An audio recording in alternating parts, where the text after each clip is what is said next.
Muy buenas tardes con todas, con todos. Por favor, pónganse cómodos, compañeros, compañeras.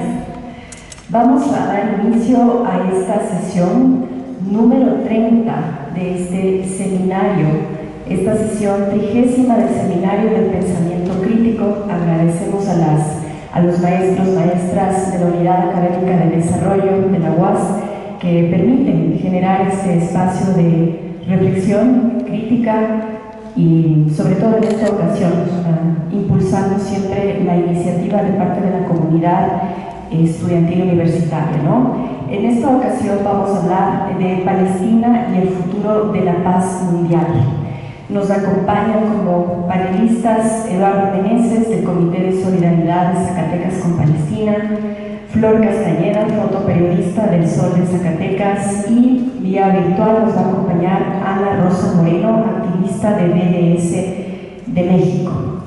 Como saben, nosotros estamos a puertas, ya el día 7 de octubre, de conmemorar un año del inicio del genocidio de Israel a Palestina, 365 días de 76 años en que las hegemonías definitivamente perdieron razón y cordura. Y están haciendo caso omiso de las leyes internacionales, perpetrando crímenes de lesa humanidad, ¿no? Entonces queremos hacer conciencia y esperar que todos los y las presentes aquí puedan difundir, puedan sensibilizar a otras personas de lo que estamos viviendo. Pues como saben, ahora ya pasó a otro nivel más grande, otra escala mayor, que es el ataque in situ a otros países, ¿no? Como es Líbano en los días últimos. Entonces, bueno, voy a dar paso a los panelistas, a las panelistas. Vamos a empezar por Eduardo Meneses. Eduardo es politólogo especializado en geopolítica de Medio Oriente, actualmente doctorante en la Universidad en Unidad Académica de Estudios de Desarrollo de la Universidad Autónoma de Zacatecas. Tiene 15 años militando en diferentes organizaciones de solidaridad con Palestina. Vivió 3 años en Palestina, en la zona de Cisjordania. Trabajó con el campo de refugiados de Aila. Es uno de los fundadores del Comité de Solidaridad de Ecuador con Palestina, creado hace 10 años en Ecuador, luego del bombardeo de Gaza de 2014. Actualmente es uno de los encargados de relaciones internacionales de dicho comité y es parte de la Alianza Latinoamericana por Palestina y contra el Apartheid, que desarrolla una estrategia conjunta con el Departamento de la OLP, la Organización de Liberación de Palestina. También está adherido a la campaña global de boicot, BDS, Boicot, Desinversiones y Sanciones. Es parte de la Red Global de Estudiantes por Palestina. Contribuyó igualmente a fundar el colectivo Zacatecas con Palestina el año pasado. Damos la bienvenida a Eduardo Meneses. Gracias. Bueno, primero agradecer de nuevo a Margarita y a Humberto, quienes coordinan este seminario de pensamiento crítico, por habernos abierto las puertas. En realidad, recordamos que el Comité Zacatecas con Palestina actual comenzó a fundarse justamente ya en un espacio que abrimos con el Seminario de Pensamiento Crítico, si mal no recuerdo, en julio de 2023, antes de que empiece el genocidio en curso. Y yo recuerdo que en ese momento ya advertíamos una escalada de la violencia y la provocación de parte del Estado israelí, pero nunca hubiéramos imaginado las proporciones que tomó esa escalada, ¿no? Yo recuerdo que lo discutíamos ahí en ese cineforo que hicimos aquí en la Cinemateca de Zacatecas, pero nunca hubiéramos imaginado que llegamos.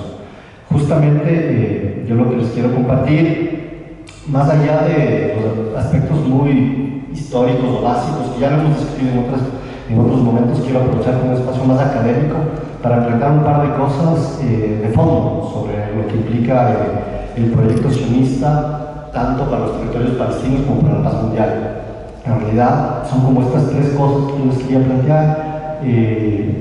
¿Vamos a ver? Sí. El primero, como la forma en que está realizado el proyecto sionista en una dinámica colonial.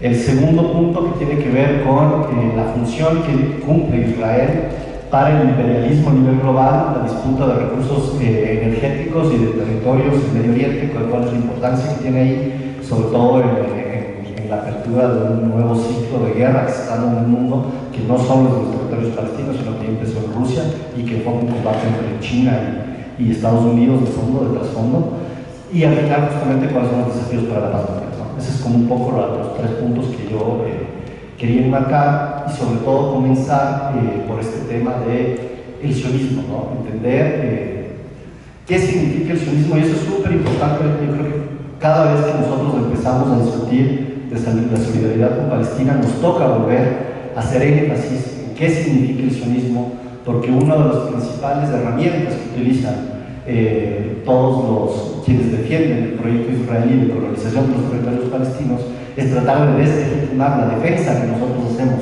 de la resistencia palestina y del derecho del pueblo palestino a una autodeterminación, tratando de deslegitimar nuestra palabra como si fuera una palabra antisemita o que tuviera algo que ver contra el pueblo judío. Entonces, nosotros siempre volvemos desde este punto de inicio de tratar de definir, volver a enmarcar qué es el sionismo y por qué nos oponemos al sionismo, y eso no tiene nada que ver con la religión judía ni una oposición a quienes profesan esta fe, ¿no? Y por eso es súper importante enmarcar el origen y en qué consiste este proyecto sionista, ¿no? En términos históricos, y aquí lo quiero recalcar muy bien, el origen del sionismo viene de una dinámica europea, desde la formulación misma de lo que es el sionismo hasta la realidad hoy. No se la puede separar de lo que es la supremacía blanca colonial europea, que desde cierta manera el racismo que se dio en las tierras europeas en un inicio también afectaba al pueblo judío en términos de cómo se fueron estructurando los nacionalismos del siglo XIX, que llegaron a todo lo que llamamos estos pogromos, estos actos de linchamiento masivo de las poblaciones judías en Europa, que fueron creando esta sensación de inseguridad. Y este famoso texto de Émile Zola, el Yo acuso, en el que él comienza a denunciar cómo está el antisemitismo enraizado en todos los estados europeos, y lanza todo un debate en Europa súper fuerte a finales del siglo XIX. Esto es una realidad que no solo se da en el siglo XIX, sino desde mucho antes, con la migración de los pueblos judíos de Europa y toda la discriminación que se da ahí, y es de ahí que surge una postulación y una doctrina nacionalista que viene de una parte del pueblo judío que postula lo que es el sionismo. Entonces, ¿a qué nos referimos cuando hablamos de sionismo, ¿no? Primero que nada, como decía, esta doctrina emerge a finales del siglo XIX enmarcada en el crecimiento de los nacionalismos, pero tiene filosófica e ideológicamente una particularidad que ningún otro nacionalismo en esa época tenía. Es el postular, primero que nada, la existencia de un pueblo en base a la fe. No estamos hablando de la existencia de un pueblo en base a orígenes étnicos ni en base a una delimitación geográfica, sino en base a la fe. Nosotros pensemos hoy en día, nosotros estamos hablando, nadie habla del pueblo católico, por ejemplo. No es algo que a nosotros se nos venga a la mente como algo automático, es una postulación política en términos del pueblo judío, identificar un pueblo con una fe, cuando sabemos que dentro de quienes profesan esta fe, hay personas de cada rincón del mundo, de diferentes etnias, que no comparten ni siquiera historia común durante siglos, pero hay una postulación de poder llamar a un pueblo por esta fe. Es una postulación muy particular ideológica y filosóficamente, que en un segundo paso postula la necesidad de un Estado para este pueblo determinado por la fe.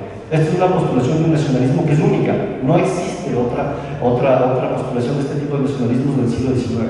Podríamos asemejar a ciertas postulaciones que se han dado ya muy recientemente, como por ejemplo ISIS, el Estado Islámico, postulaba un Estado para el pueblo islámico en base a la fe. Hay otras repúblicas o estados que se autodefinen en función de una fe, como dice la República Islámica de Irán, pero la República Islámica de Irán no parte de reconocer un pueblo por la fe, sino que parte ya de un territorio delimitado, con una historia colectiva que en un momento políticamente decide crear un Estado basado en esa religión.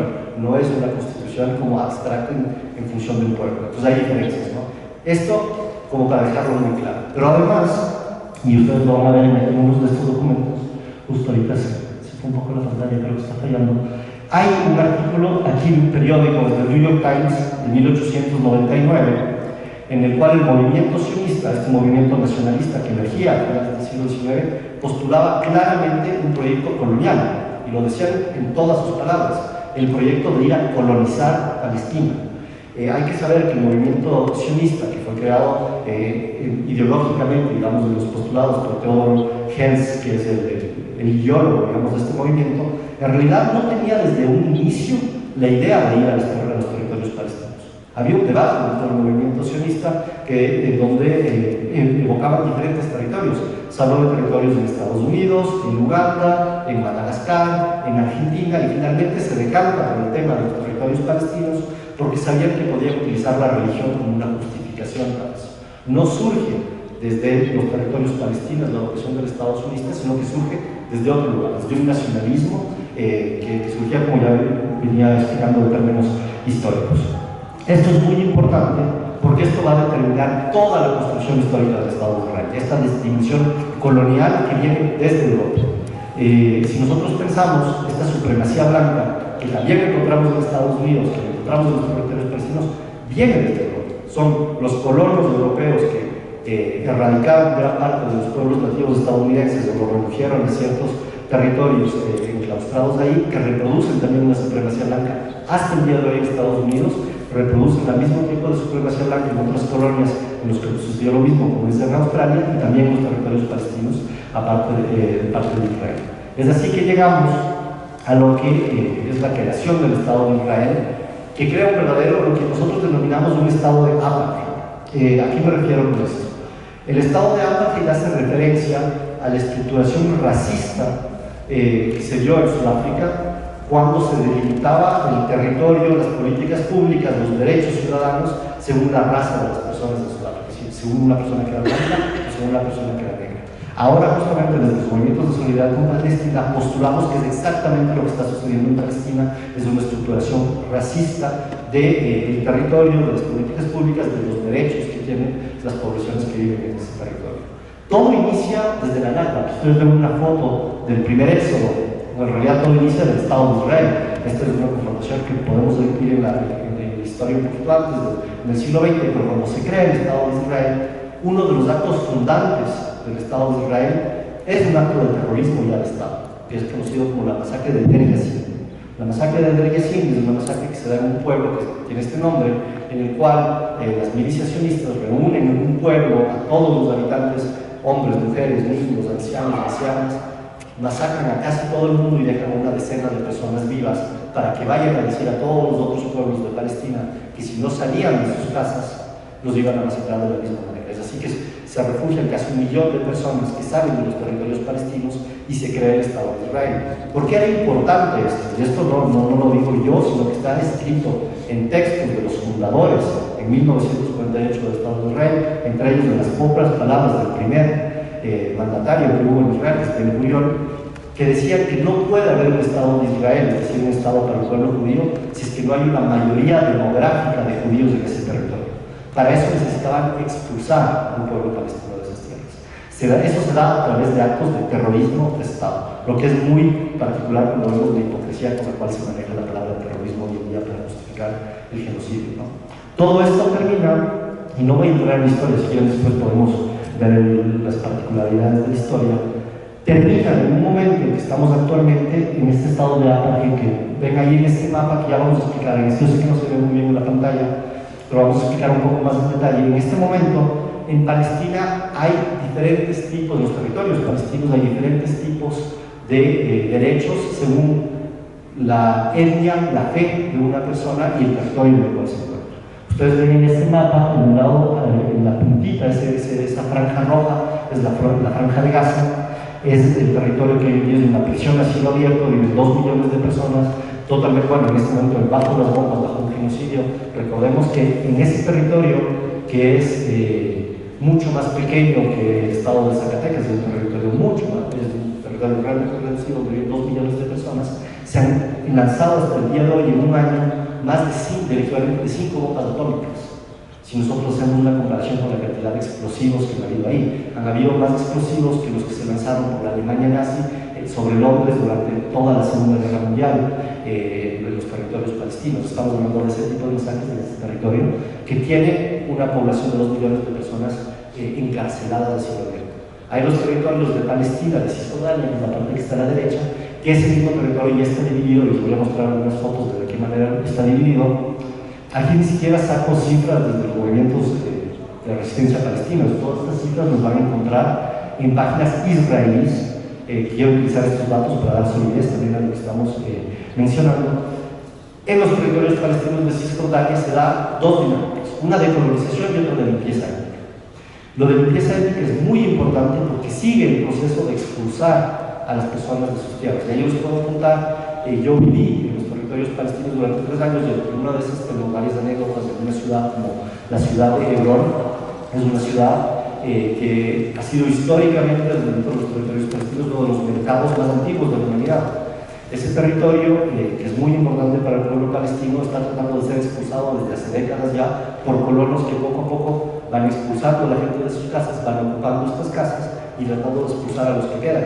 Llega al punto, y podemos mostrar una foto aquí, que este es el mercado central de Hebrón, de los cuales los colonos israelíes han comprado casi todas las casas que están en los segundos pisos y pasaron tanto tiempo lanzando piedras y basuras sobre las personas que vivían en el mercado, que trabajaban en el mercado, que tuvieron que las propias personas encerrarse en una reja para protegerse de todas las agresiones cotidianas que pasaban. Ese es uno de los ejemplos, y hay muchísimos otros ejemplos de este tipo de cosas, pero la intención de la limpieza étnica, es decir, expulsar a las y los palestinos de su territorio, es algo que nunca ha cesado desde que empezó el proyecto sionista en las tierras palestinas. Esto se da ya sobre políticas públicas fundadas por el Estado de Israel, pero además con cooperación internacional de varias organizaciones. Como ustedes van a oír, por ejemplo, que dentro de la campaña BDS se boicotea Airbnb, porque Airbnb es una plataforma que, como ustedes saben, renta diferentes lugares para hospedarse, que ellos rentan lugares en territorios palestinos, en colonias israelíes y territorios palestinos, donde los israelíes están robando a los palestinos.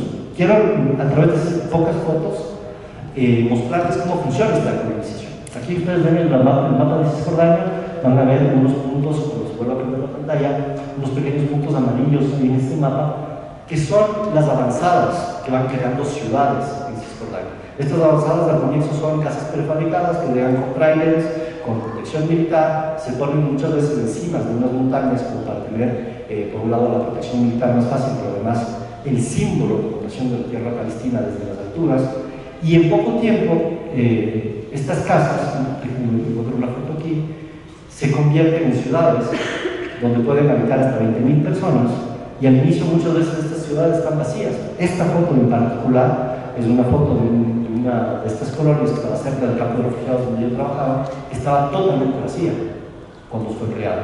Estamos hablando de una ciudad con una capacidad de cerca de 10.000 personas que estaba totalmente vacía y que el Estado de Israel financia a diferentes personas que estén, ya sea en Israel o en otros países, ofreciéndoles la ciudadanía, los boletos de avión, los arriendos gratis, la educación para los niños, y muchas veces está dándoles trabajo en la manutención y en el mantenimiento de estas ciudades para que vayan a colonizar. Es a tal punto que cuando ustedes entran al aeropuerto de Israel, en Tel Aviv, ustedes van a tener los letreros escritos en hebreo, en inglés, pero también en ruso, porque hay una gran población rusa que frente a las crisis económicas y a las dificultades económicas que pueden tener en Rusia y en Europa del Este, van como colonos económicos a estos territorios, porque les pagan boletos de avión, arriendos, educación para los hijos, y les dan trabajo, ¿no? Esto funciona de tal manera que aquí ustedes van a ver todos esos puntos azules que ven en el mapa de Cisjordania son ciudades artificiales que han sido creadas y que existen desde el 2020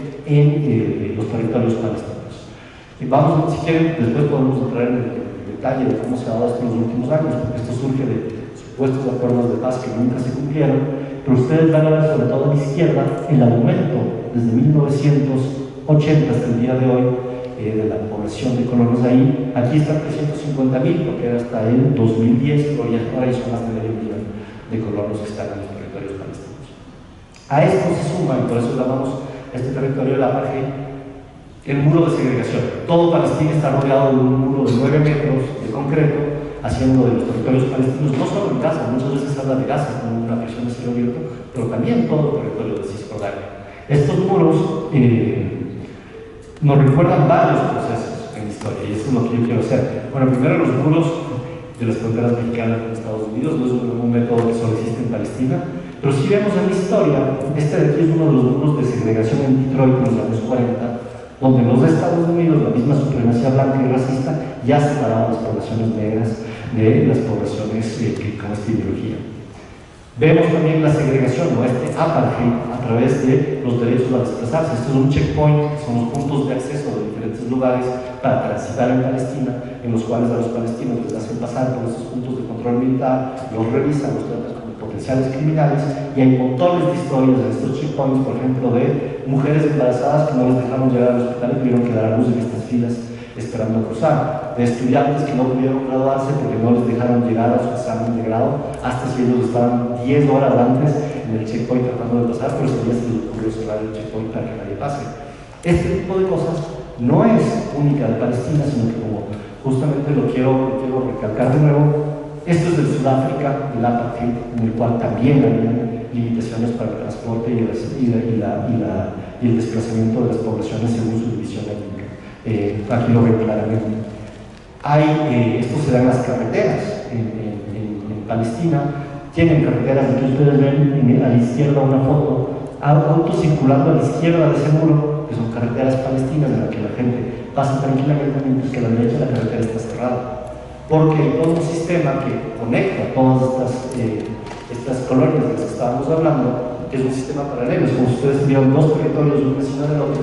Si uno es israelí, en 2 horas, 3 horas puede atravesar toda Cisjordania.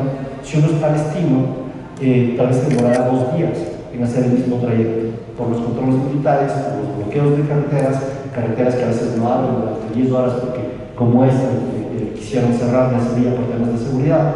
Y esa es la realidad de los territorios palestinos. Yo sé que no se ve muy bien en el mapa, si quieren después les pasaré la presentación, pero ya a la derecha vemos los dos sistemas de circulación, uno en blanco y uno en rojo, en los territorios palestinos, que son los dos sistemas de circulación mediante los cuales se pueden. De nuevo, esto recuerda la segregación racial de Sudáfrica, o recuerda los episodios como los transportes que se daban en Estados Unidos solo para gente de un color en cierta parte del transporte, y los blancos que van adelante y la gente negativa atrás, ¿no? Entonces, recordar que el proyecto sionista es un proyecto fundamentalmente racista, es más, fue declarado en la ONU, si mal no recuerdo, en 1979, como una ideología racista, el sionismo. México, en una de las primeras reuniones internacionales en torno de los derechos de las mujeres, trajo a colación el hecho de llamar al sionismo como una ideología racista, y fue la primera vez que fue adoptado, lo que permitió llevarlo después a la ONU. Hay un rol histórico en México en esto, pero es de este reconocimiento, entender que el sionismo es esto, y cuando nosotros nos oponemos al sionismo, nos oponemos a este proyecto colonial.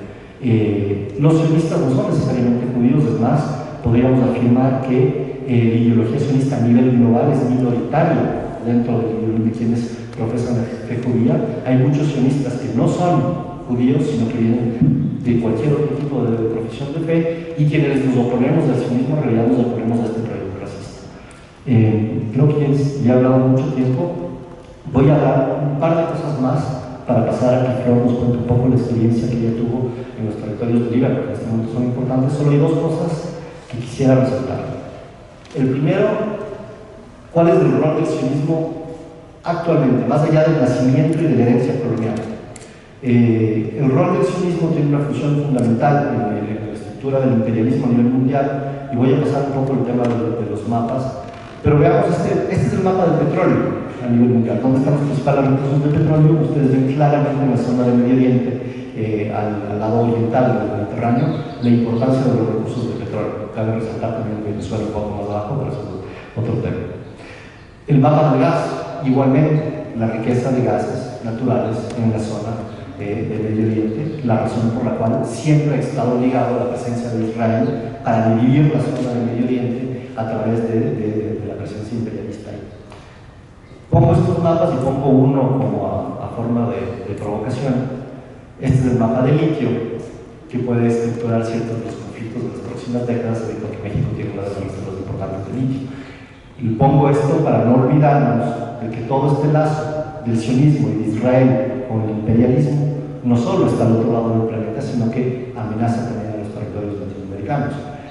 Tanto así que hay un rol de Israel histórico en Latinoamérica y en México en particular. Voy a tomar este ejemplo emblemático de los 43 de Ayotzinapa, en los cuales Israel tuvo un rol fundamental. Primero, a través de la utilización de un software de vigilancia que fue mediante el cual encontraron los teléfonos de los normalistas para poder desaparecerlos, que es un software que se llama Pegasus. Este software no ha sido solo utilizado en este caso específico, sino que ha sido ya denunciado como es utilizado de forma masiva en América Latina. En particular, la semana pasada, Petro, el gobierno colombiano, denunció cómo este software ha sido utilizado para vigilar e interceptar las comunicaciones de gobiernos progresistas de América Latina, haciendo énfasis en Colombia, en Brasil y México, a tal punto que uno de los congresistas colombianos ha propuesto una cumbre de seguridad entre estos tres países para tratar el tema de la injerencia israelí.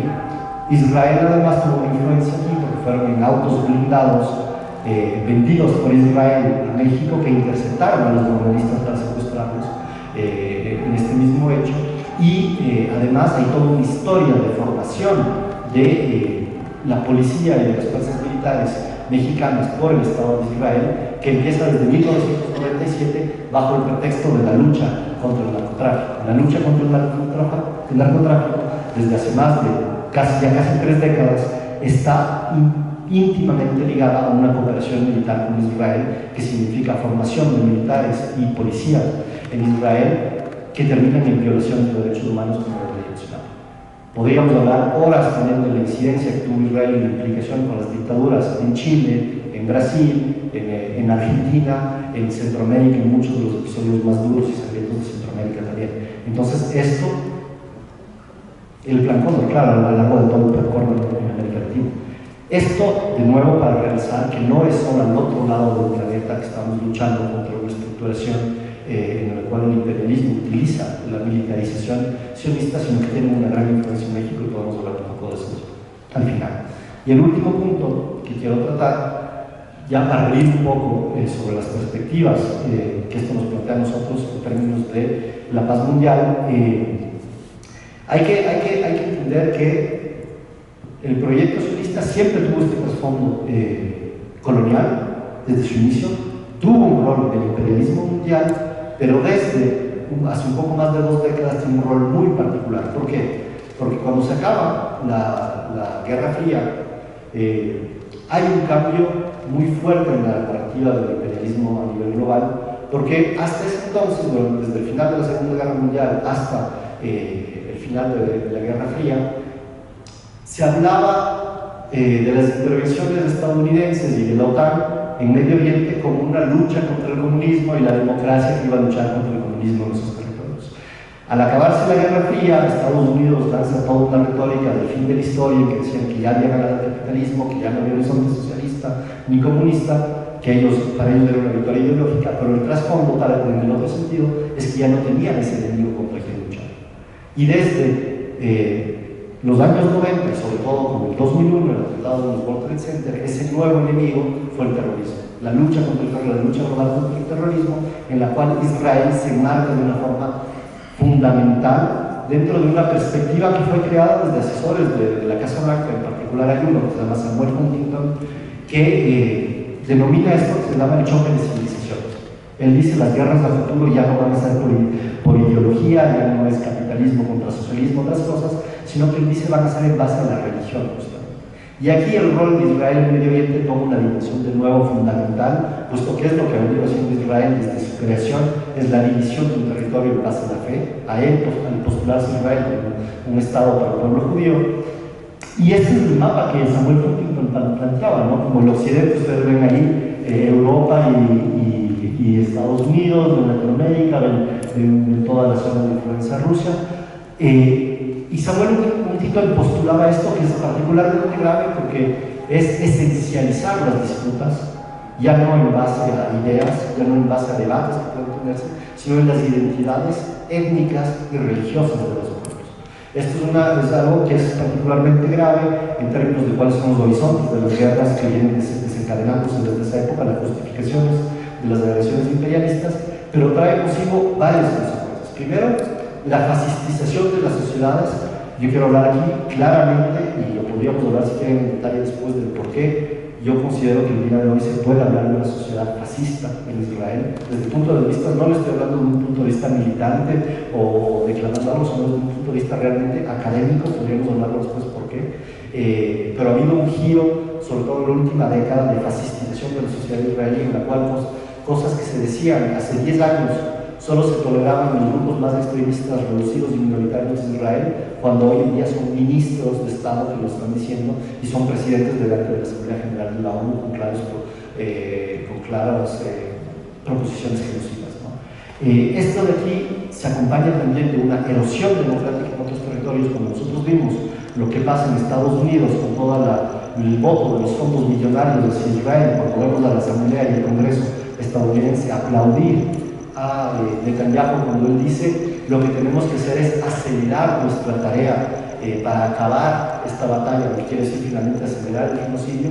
Nos damos cuenta también de la erosión terrible a la cual han llegado ciertas fachadas de democracia en Estados Unidos, por ejemplo, en lo que podemos igual entrar más en detalle si quieren más tarde, cuando uno hace como siguen los fondos de estos billones de dólares de ayuda militar, nos damos cuenta que, por ejemplo, en la última votación de 20 billones, son billones con B, 20.000 millones de dólares para Israel, en realidad no son 20.000 millones que se quedan en Israel, son 20.000 millones que se envían a Israel, pero regresan para comprar armas del complejo militar estadounidense, que es el que a través de su lobby, a través del lobby israelí en Estados Unidos, compra a los mismos congresistas que van a votar esos fondos, los mismos congresistas a los que les dan millones de dólares del lobby para que hagan esta votación. Vemos como cada vez más el aparato militar estadounidense va cobrando una preponderancia política y económica dentro de Estados Unidos. Ya no solo es imperialista en el sentido tradicional, sino una de las formas que tiene Estados Unidos frente a su crisis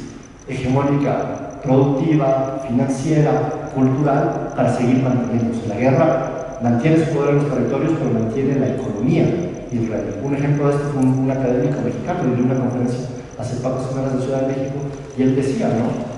El crecimiento de Estados Unidos en los 2 primeros trimestres, en el primer trimestre del 2023 era 0,5% del PIB, en el segundo trimestre 1,2%. Empezó la agresión militar y los gastos militares y subió al 4,9%.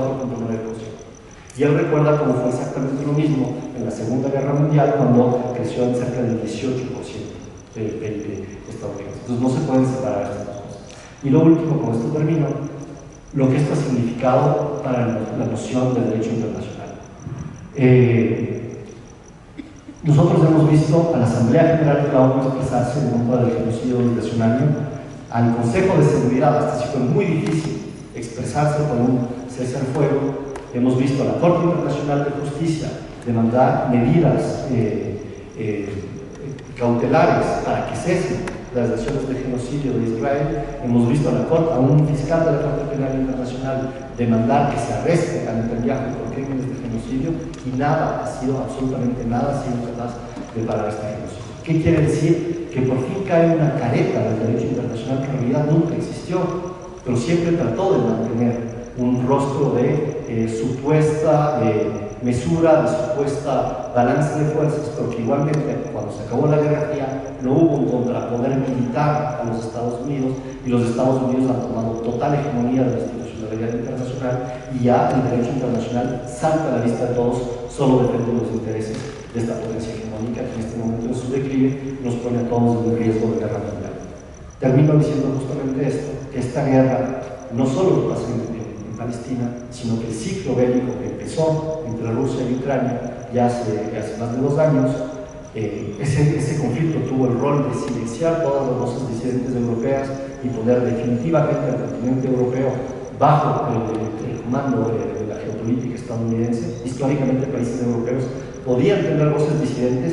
A partir del conflicto entre Rusia y Ucrania ha desaparecido totalmente eso, a tal punto que un país como Francia, que históricamente daba un contrapeso en los países occidentales de la política de la OTAN, el día de ayer fue el que estuvo ayudando a Israel a interceptar misiles iraníes que fueron disparados en territorio israelí, metiendo al pueblo francés y a los pueblos europeos directamente en una guerra entre 2 naciones que fue declarada, hay que resaltarlo, por Israel al entrar a invadir Líbano.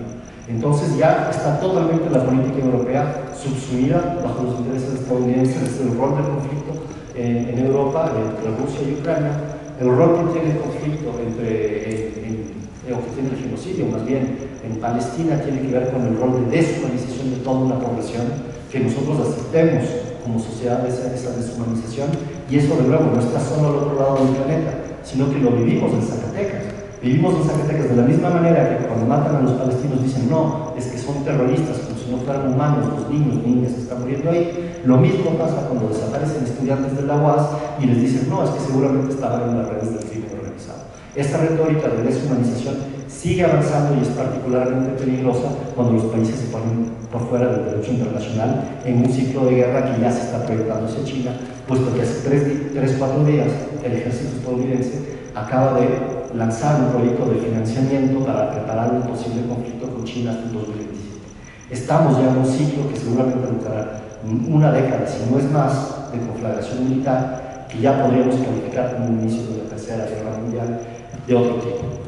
En ese sentido, este declive y esta destrucción del derecho internacional, que han muerto con cada bomba que se lanza simplemente en Gaza, nos pone en riesgo a todas y todos. Por eso es importante lo que estamos hablando el día de hoy. Perdón que me fui tan lejos, no vi poco tiempo, pero más bien voy a pasar la palabra a Flor, que nos va a contar un poco